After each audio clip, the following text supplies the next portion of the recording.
Bonjour Philippe, merci Bonjour. d'accepter de faire cette interview. Merci à vous.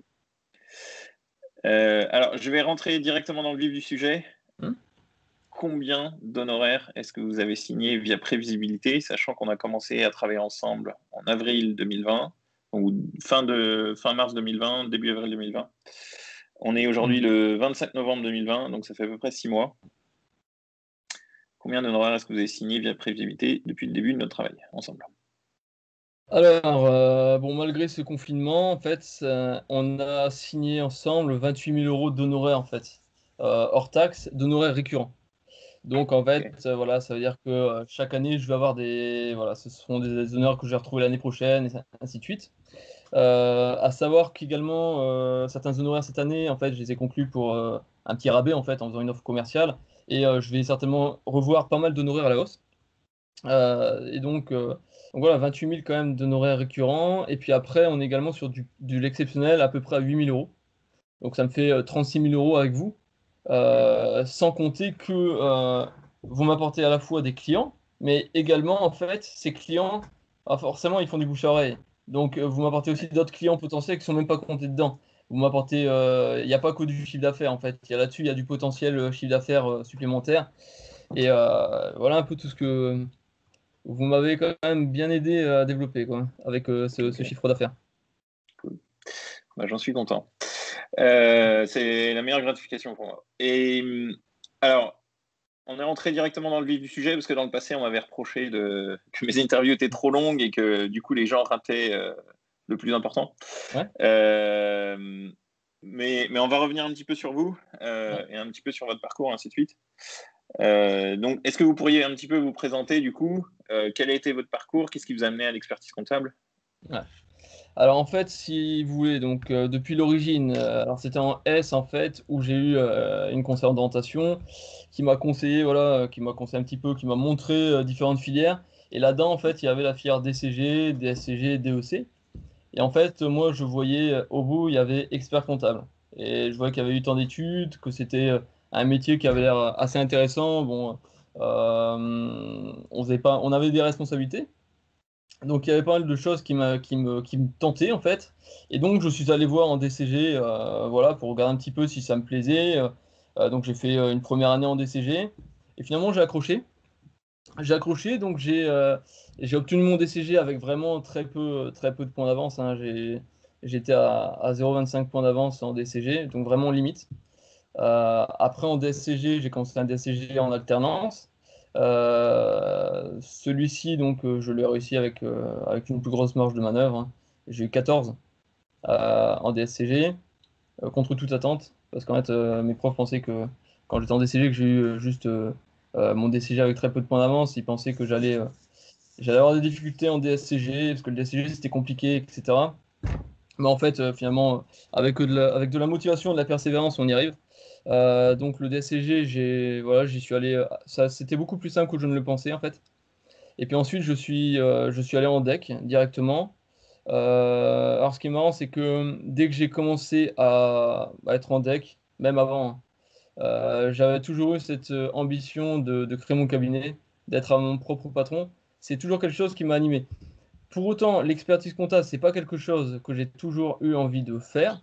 J'aurais très bien pu Mhm. être avocat, j'aurais très bien pu être notaire, j'aurais très bien pu. C'est le métier, même médecin, pourquoi pas. Mais c'est vraiment le fait d'être son propre patron, d'avoir un cabinet et de faire du business pour soi, en fait, qui m'a vraiment toujours plu. Donc en allant en DEC, eh bien, j'ai fait 3 ans de DEC. Voilà, j'ai fait mes stages classiquement. J'ai ensuite préparé mes épreuves écrites, fait mon oral, mon oral. Et j'ai obtenu mon DEC. Alors j'ai tout obtenu du premier coup sauf le mémoire. Le mémoire, je l'ai eu la deuxième fois. Deuxième fois, j'ai sacrifié, je me souviens très bien, je suis allé dans mon ancien cabinet comptable sur Arras. J'ai travaillé donc tout le mois d'août, hein. J'étais tout seul à aller travailler au cabinet juste pour mon mémoire. Donc de 8h à 17h, à 18h. J'étais comme ça avec une feuille blanche, une feuille blanche, ouais, et puis je travaillais mon mémoire toute la journée. Et c'est à force de persévérance que j'ai réussi à avoir mon deck. Et j'ai eu mon DEC. début d'année. Début d'année, je l'ai eu en janvier. En janvier 2020. Et je travaille en fait dans un cabinet d'expertise comptable. Mais en fait, je pense vraiment ne pas être fait pour le salariat. C'est un truc. C'est pour différentes raisons en fait. Pour des raisons. Euh, pour des raisons, en fait, voilà, quand on est salarié, il faut respecter des procédures. On est moins impliqué parce qu'on travaille pas pour soi, on travaille quand même pour quelqu'un, il faut pas l'oublier, hein, même si quand on travaille pour quelqu'un, quand on est dans un cabinet comme ça, on a l'impression, voilà, on est impliqué, c'est normal, mais il faut pas oublier qu'on travaille quand même pour quelqu'un, qu'après demain, si on part de ce cabinet, bah, finalement, on n'a rien fait, on part de zéro. On est aussi forcément à la merci des injustices éventuelles voilà, de toute organisation. Dans toute organisation, on doit satisfaire à des hiérarchies. Et forcément, si par exemple on va dire ce qu'on pense à une hiérarchie, bah forcément, si c'est mal interprété, bon ben c'est pas juste, mais on est malheureusement on est relégué au second rang, ou bien voilà, on peut nous empêcher. Et puis pour plein d'autres raisons également, pour l'aspect financier également. Bien évidemment, l'aspect financier, il n'y a rien à voir, hein. Quand on crée son cabinet avec Nilo, euh, c'est beaucoup plus intéressant financièrement qu'être salarié, mais aussi et surtout, en fait, pour construire quelque chose et pour créer quelque chose. En fait, quand on crée son cabinet, on crée une manière, surtout avec Nilo, en fait, on crée une marque et on agit comme on devrait agir et on crée des services. On peut embaucher ensuite. Moi, j'ai embauché un collaborateur avec 8 années d'expérience. En fait, je l'ai embauché en janvier 2021. Donc, il a 8 années d'expérience. Je l'embauche en CDI. Donc, c'est pas le collaborateur en contrat alternance ou bien. Voilà, c'est quand même quelqu'un qui a 8 années d'expérience. D'ailleurs, pour la petite histoire, en fait, il avait aussi passé des entretiens avec mon ancien cabinet comptable. Et voilà, il a préféré venir chez moi. Donc ça, c'est plutôt satisfaisant, en fait. Euh, c'est quelque chose qui est plutôt satisfaisant. Et, euh, et voilà, en fait, c'est vraiment tout cet aspect de création de quelque chose, en fait. C'est ça qui est plaisant. Et du coup, j'ai créé mon cabinet, du coup, en février. Alors, en février, j'ai arrêté de travailler au cabinet comptable dans lequel je suis, pour ensuite décider de créer mon cabinet, en fait, d'expertise comptable, qui est celui-ci, en fait. D'accord. Ok, donc en fait, vous avez commencé à réfléchir à vous installer dès le début, quoi. Dès le C'est début ça. de votre projet, Ouais. pour vous lancer dans toute la filière comptabilité, vous vous êtes dit, à terme, je veux m'installer. Exactement. En fait, même en étant, par exemple, dans mon dernier cabinet, en fait, au moment où j'ai commencé à passer l'entretien d'embauche, c'était un entretien d'embauche, mais pour moi, c'était clair et net. Le cabinet qui allait me prendre, pas forcément le dernier, hein, mais le dernier cabinet, en fait, il allait me prendre, mais c'est juste pour que je puisse me faire un peu d'expérience et pour que je puisse également faire mon diplôme, en fait. Passer mon diplôme, passer mes derniers examens et pour ensuite créer mon cabinet. Hmm. C'était juste, voilà, c'était vraiment pour ça. Et j'ai voulu créer, oui, il y a déjà 5 ans, quoi. Je commençais à vraiment avoir l'objectif de créer, hein. Euh, et qu'est-ce qui vous attirait? Alors, vous avez dit la terminale, en fait, c'est ça? Hein, dès la Dès la terminale, terminale, être expert comptable, en fait. ouais. Et Et vous avez dit être mon propre patron. Qu'est-ce qui vous attirait dans le fait d'être mon propre patron? la liberté. La liberté, Ouais. surtout, en fait, la liberté de prendre la direction qu'on souhaite. Ce qui m'intéressait également, c'était la stratégie en fait voilà,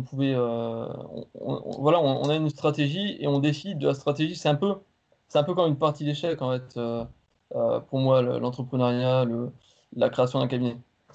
Donc il faut prendre des choix stratégiques. Donc c'est ça, c'est vraiment la liberté, la création aussi, et également montrer. C'est également une question d'épanouissement personnel. Montrer qu'on est capable de créer quelque chose et puis également aller à l'encontre du courant. Parce que, en fait, avec moi, ce qui est magnifique, c'est que, en fait, plus on me dit que c'est compliqué, et plus en fait, j'ai envie de le faire. Et plus on me dit que je vais pas y arriver, plus j'ai envie de le faire. c'est phénoménal. Mais en fait, quand j'entends des phrases du style la création ex nihilo, c'est fini, de la part, voilà, de la part de personnes, voilà. Maintenant, la tendance va à la concentration. Combien de fois je l'ai entendu? Ou encore, il te faut plus d'expérience pour créer ton cabinet. Voilà. Euh, Moi, j'estime que, en fait, avec 8 années d'expérience, j'ai tout à fait les capacités de créer mon cabinet d'expertise comptable, à condition, bien sûr, après, qu'il faut, voilà, toute demande qu'on me fait, tout travail que je vais faire pour un client, bien sûr, ça nécessite de la réflexion supplémentaire si j'ai pas forcément l'expérience de 20 ans derrière. Mais bien sûr que avec une expérience, on peut tout de suite créer. Il n'y a aucun problème. Mais en fait, c'est vrai que tout est fait. À la fois les collaborateurs et à la fois également les experts comptables vont vous dire que non, non, il ne faut pas créer. Déjà, en plus, honnêtement, j'entendais également des phrases qui revenaient assez régulièrement. Souvent, c'était de la part de personnes qui étaient, voilà, qui étaient pas forcément experts comptables, mais en fait, qui me disaient, à quoi ça te sert d'être expert comptable? Ça va te changer quoi? En fait, parce qu'ils résonnent dans le cabinet. Effectivement, dans le cabinet, ça va me changer quoi d'être expert comptable demain? Bon, s'il n'y a pas de perspective d'être associé, ça va rien changer du tout. Mais en fait, être expert comptable, il faut l'être tout de suite. Ça vous donne des opportunités énormes.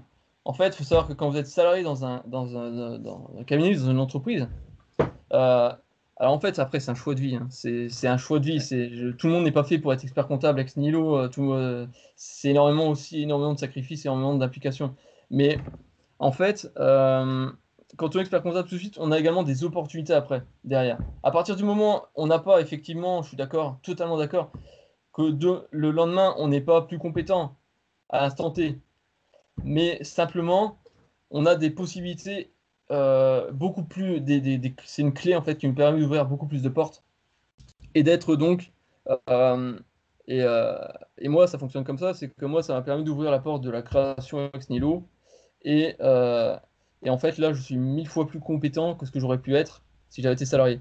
Parce qu'en fait, là, la différence, c'est que je fais tout.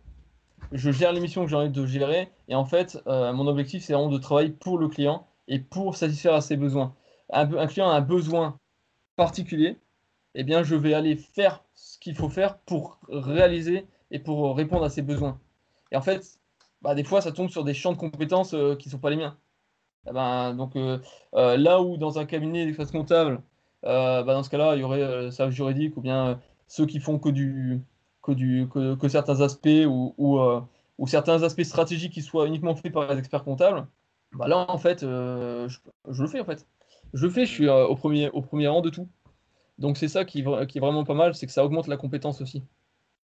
Alors, remontons un peu à un moment donné où vous êtes dit, enfin, vous avez commencé à vous dire, je vais m'installer, Ouais.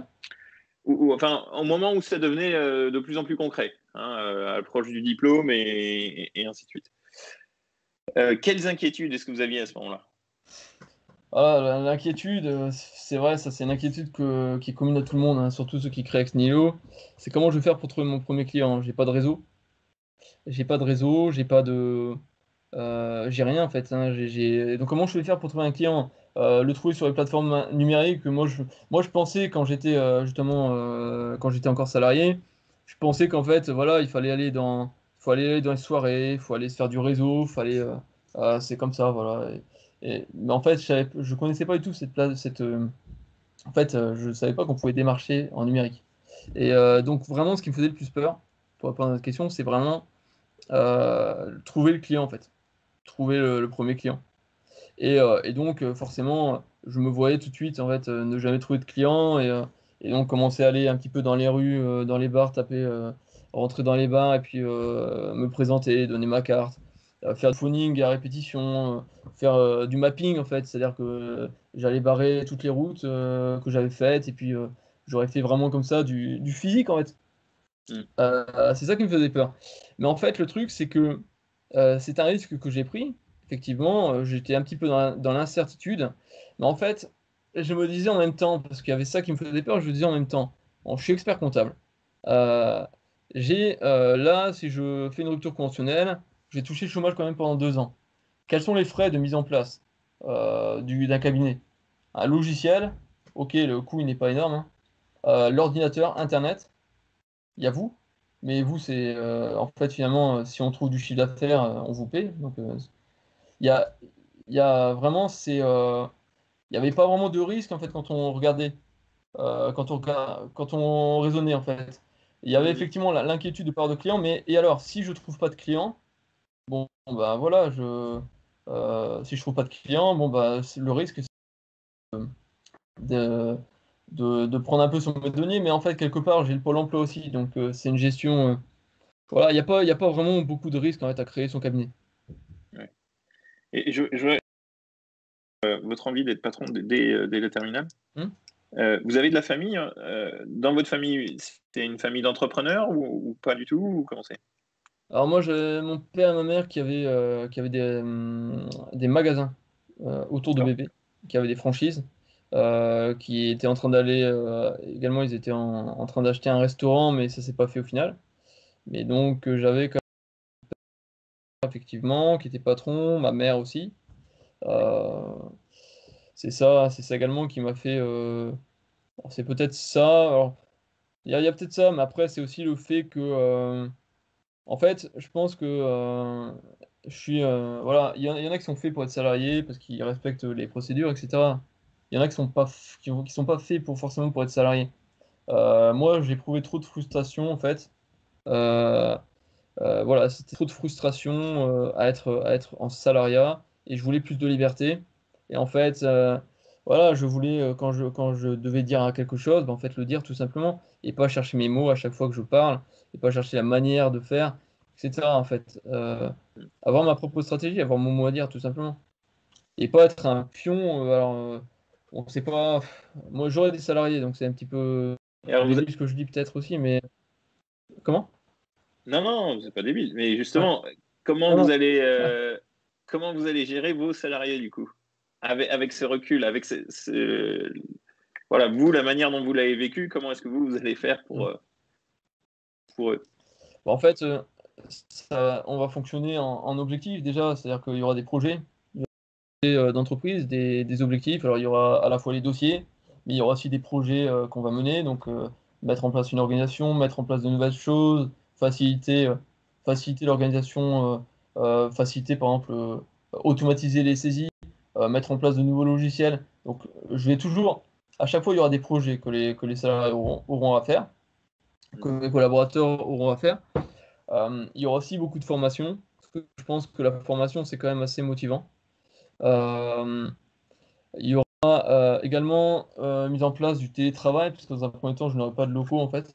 Euh, voilà, pour une question de choix, en fait. Hein, j'ai pas forcément envie d'avoir de locaux, donc j'ai testé le télétravail, avec beaucoup de points et beaucoup de discussions aussi. C'est-à-dire qu'on va beaucoup parler, ne jamais laisser quelqu'un de côté, ne jamais, voilà, toujours en discuter, toujours être dans la discussion et d'être comme ça dans cet échange à chaque fois. Et en fait, moi je me considère pas comme un patron au sens tu es un salarié, tu fais ce que je te dis. En fait, moi je les considère comme des clients en fait, mes salariés.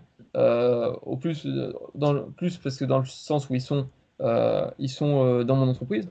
Mais en fait, mes salariés, il faut que il faut que je les satisfasse également. C'est-à-dire qu'il faut que je leur apporte des choses, des motivations. Alors après, bien sûr, il faut toujours que quelque part, c'est quand même moi qui donne la directive générale. C'est moi qui ai le dernier mot qui, qui, euh, qui gère quand même, c'est quand même mon patrimoine, etc. Mais il y aura des projets, il y aura du consensus, il y aura j'ai envie de créer une ambiance aussi, une ambiance de travail. Donc c'est comme ça que je compte les gérer en fait. Hein. Ok. C'est vraiment de la communication. Euh, Voilà, c'est beaucoup de discussions réciproques, d'écoute aussi. Il y aura des entretiens annuels. Voilà, je vais vraiment mettre en place des choses. Et toujours, en fait, avec un objectif d'avoir voilà, qu'on ait une pointe qui savent où on va. Mhm. Si on travaille et qu'on ne sait pas où on va, ça ne fonctionnera jamais. Et d'ailleurs, moi, c'est ce que je fais aussi dans mon travail. C'est-à-dire que quand je travaille, il n'arrive jamais un seul moment où j'engage quelque chose, où j'engage une discussion, où j'engage sans savoir où je vais et quel est l'objectif. Alors c'est dans le travail, voilà, sans avoir un point de but et un objectif. Mhm. Il faut avoir un objectif qui nous guide en fait. Et ça, voilà, il faut mettre les salariés, les collaborateurs dans justement la ligne d'objectif. Revenons un petit peu à votre début. Mmh. Comment s'est passée l'installation? Quelles ont été les... Voilà. Ouais, Installation, comment ça s'est passé déjà? l'installation, elle s'est faite progressivement. En fait, au début, alors j'ai commencé, voilà, j'avais pas de clients, donc au début, j'ai commencé un petit peu à réfléchir aux frais que j'allais engager. Donc logiciel, voilà, j'ai vraiment choisi le strict minimum, vraiment pour engager vraiment, pour pouvoir travailler. Euh, j'ai également, voilà, fait quelques frais de publicité, voilà, on a travaillé ensemble. J'ai également fait des photos pro, etc. J'ai également regardé pour faire un site internet. Et en même temps, en fait, je prospectais un petit peu, hein, en même temps. Je prospectais, donc j'avais un client. Voilà, j'ai un client, je l'appelais. Ça marchait bien parce que j'arrivais en fait à le faire venir chez moi en fait. Et donc voilà, j'avais ce client, je m'occupais de lui. Et puis ensuite, voilà, quand j'avais plus de travail à faire finalement pour le client, bah, je continuais un petit peu à, à chercher comment prospecter. Je cherchais à mettre en place une planification stratégique. Euh, voilà, j'essaie de me former aussi. J'essaie de me former, de lire des choses, voilà, j'étais abonné sur par exemple la revue fiduciaire en fait. C'est une documentation d'expert comptable, donc je me formais un peu là-dessus. Et je voyais un petit peu ce que je voulais aussi développer en mission en fait. Mais c'est vraiment, en fait, finalement, ça n'a pas servi à grand-chose.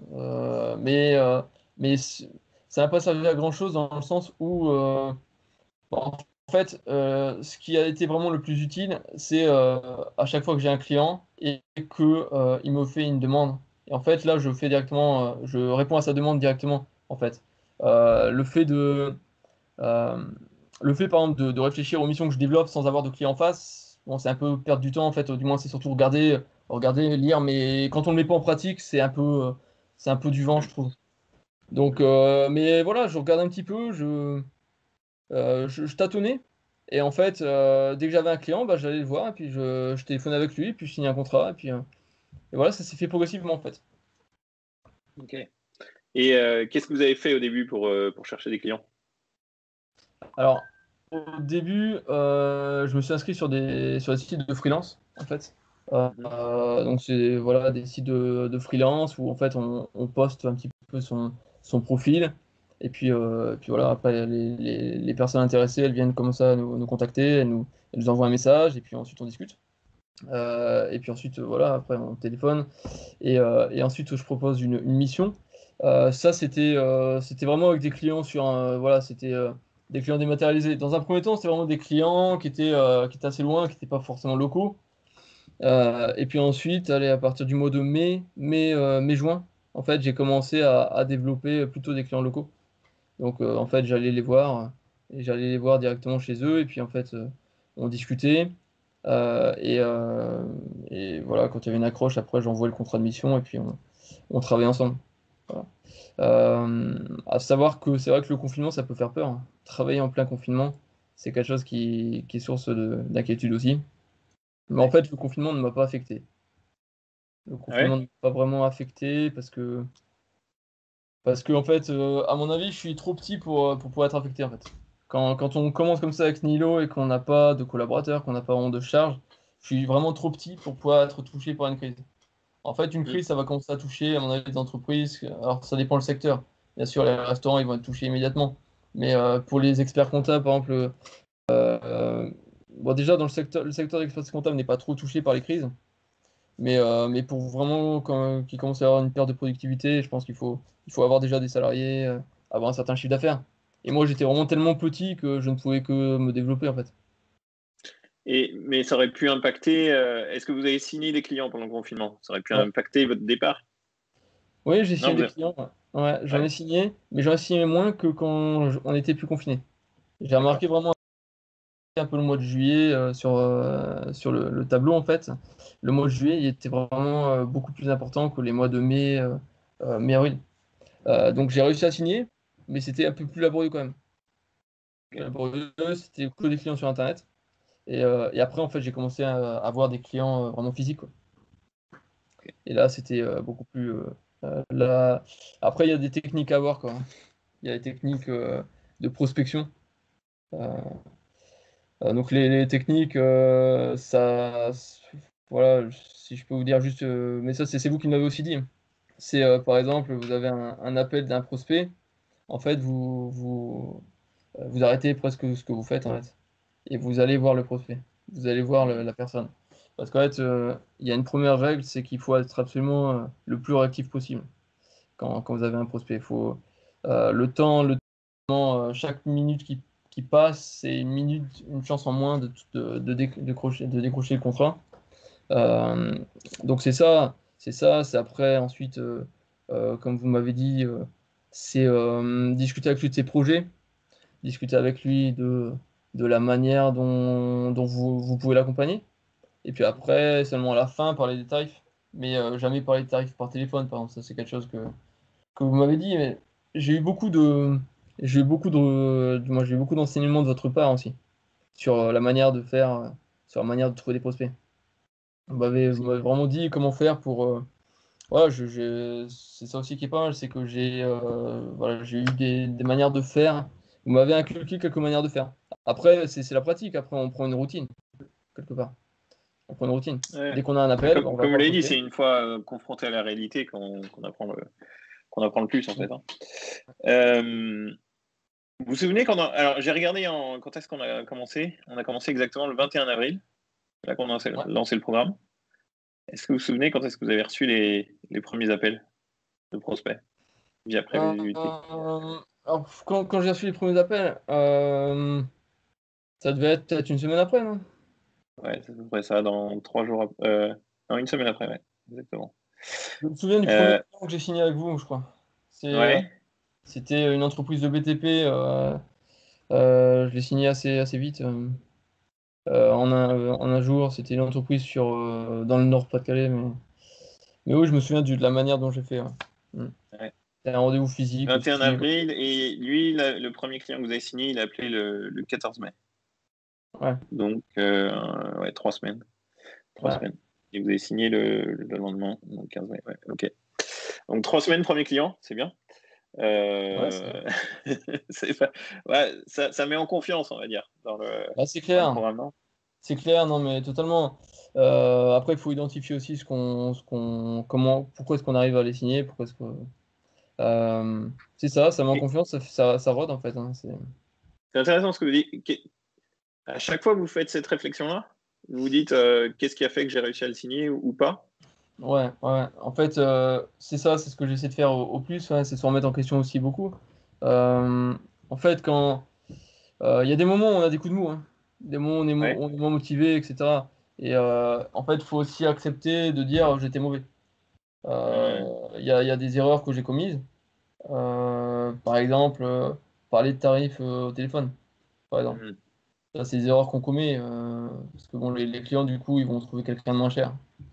Euh, Il y a, voilà, ou bien être arrivé et être un peu trop s'énerver, en fait. Parce que il m'est arrivé aussi deux, trois fois de voir quelqu'un, mais en fait, j'arrive pas trop à engager une discussion avec. Et du coup, voilà, ça m'a un peu saoulé, quoi, et ça s'est ressenti. Mmh. Euh, C'était quoi? Vous n'arriviez pas à faire passer le courant avec lui, c'est ça? Qu'est-ce que vous voulez Ouais, dire c'est par ça. engager une C'est en fait, conversation? voilà, j'arrive. C'était par exemple une épicerie. En fait, j'arrive chez lui. Donc voilà, on se téléphone et tout. Je fais la route, 30 minutes de route. En plus, j'avais une stagiaire à ce moment-là parce que j'avais une stagiaire à gérer aussi. Je n'étais pas trop motivé pendant cette période-là. En fait, j'arrive et bon, il y avait même pas de table pour s'asseoir ou autre, donc on est resté debout. Et en fait, je pose des questions, mais il me répond par des questions fermées directement. Et Mmh, impossible, en fait, on voyait qu'il attendait le prix, quoi. Il attendait le prix. C'était extrêmement compliqué de parler avec lui de ses projets, etc. Il n'y avait pas de projet. Lui, ce qu'il voulait, voilà, c'était un expert comptable pour faire sa compta. Ça, c'est frustrant parce qu'on peut pas vraiment. Là, on se base sur un prix, c'est compliqué. Et du coup, ça m'a un peu énervé. Ça s'est ressenti. mmh. Donc, voilà, Ouais, ça, c'est des choses. là, forcément, c'est Après, vite c'est une dur de question le de chance suivre. aussi. Ouais, c'est Oui, une question ouais, de chance aussi. Excusez-moi, je ferme ça. Hop. pas de souci. Ouais. Donc, voilà, après, je pense que, en fait, moi, j'ai la chance aussi de bien passer avec le client. C'est-à-dire que, en fait, il y a des préjugés qui sont machos, par exemple. des gens qui sont très machos, hein, qui vont pas avoir recours à des femmes, par exemple, par principe. Moi, j'ai la chance d'être un homme, par exemple. C'est un peu bizarre à dire. J'ai la chance, c'est pas une chance, mais c'est une question de passer aussi quand on va voir une personne en direct. Il y a des personnes qui sont racistes, par exemple. Moi, en fait, je passe vis-à-vis d'eux également. Euh, En fait, je suis quelque part un stéréotype, on va dire, du comptable qui va passer partout, en fait. En gros, je suis jeune, j'ai 29 ans, j'ai pas de problème, et j'ai pas non plus, je suis pas non plus, je suis pas frappé par les gens, par les discriminations. Donc ça, c'est aussi quelque chose qui fait que quand je vais voir quelqu'un, il n'y a pas de risque il y a moins de risques que je tombe sur quelqu'un, voilà, qui va forcément me rejeter juste physiquement. Donc ça, c'est une première chose. Après aussi, je pense que le fait que je suis un petit cabinet, tout petit en fait, hein, je suis vraiment un micro cabinet, qui vient de commencer, j'ai 29 ans. Donc ça plaît à mon avis également aux gens. Les gens, ils aiment bien aussi les jeunes comme ça qui créent, parce qu'ils en ont marre des cabinets parfois trop structurés où les choses sont impersonnelles. Donc je pense que ça, c'est aussi un autre facteur du fait que les gens aiment bien recours à mes services. Après également le fait que je me déplace chez eux. Je prends ma voiture, moi dès qu'on m'appelle, je prends la voiture, c'est moi qui vais chez eux, c'est pas eux qui vont chez moi. Alors effectivement, des fois c'est une perte de temps, hein. Des fois ça fait perdre du temps, ça fait perdre de l'énergie, mais ça, à mon avis, ça accroît les chances de signer. Parce que ça me différencie beaucoup des gens, ça me différencie beaucoup de mes confrères. Euh, Après également, le fait que je sois expert comptable aussi, forcément ça aide aussi, c'est un truc logique, mais ça aide aussi. Je fais partie d'une profession réglementée, une profession sérieuse, euh, et puis j'ai la prérogative aussi de la comptabilité. Donc ça aussi, ça accroît aussi mes chances. Et puis après, c'est aussi, a priori, j'arrive à discuter avec eux de leur projet, j'arrive à créer du feeling avec eux et à m'intéresser à ce qu'ils font. Et voilà, j'ai rodé un petit peu. Et puis après, voilà, donc je m'intéresse à ce qu'ils font. Après, je leur donne mes tarifs, j'ai des tarifs qui sont prédéfinis. Je ne, J'essaie du mieux que je peux aussi de ne pas les mettre au rabais, mes tarifs. Il faut absolument que ça soit. J'ai vraiment envie d'avoir des tarifs normaux, qui soient. Parce qu'en fait, ça, c'est la pire crainte que j'ai, et que j'essaie absolument de limiter. C'est vraiment d'avoir des tarifs au rabais. Et en fait, les gens, ils me prennent parce qu'ils ont des tarifs au rabais. Mais je me suis renseigné, apparemment, c'est pas, ça va. C'est assez correct. Les tarifs sont assez corrects. Et, euh, et puis après, voilà, j'utilise aussi pour la démission, par exemple. J'utilise Je signe expert. En fait, ça me permet de signer électroniquement des documents. Et c'est un moyen beaucoup plus rapide. En fait, j'ai vraiment matériellement, je suis muni en fait. À la fois, j'ai les éléments matériels. Également, j'ai la routine. J'ai aussi la manière aussi de faire pour réussir à conclure des contrats en fait. Donc c'est Aujourd'hui, comme ça. vous en êtes à combien de clients et combien de chiffre d'affaires, si c'est pas indiscret, au total sans. Alors aujourd'hui, alors j'ai regardé un petit peu mon chiffre d'affaires récurrent. C'est-à-dire que l'année prochaine, si je ne fais plus rien, je suis à peu près à 100 000 euros de chiffre d'affaires. Sans rien Ouais, faire. pas mal, quoi. Sans rien faire En du 6 mois tout. d'activité. Ouais, ouais. 100 000 euros sans rien faire.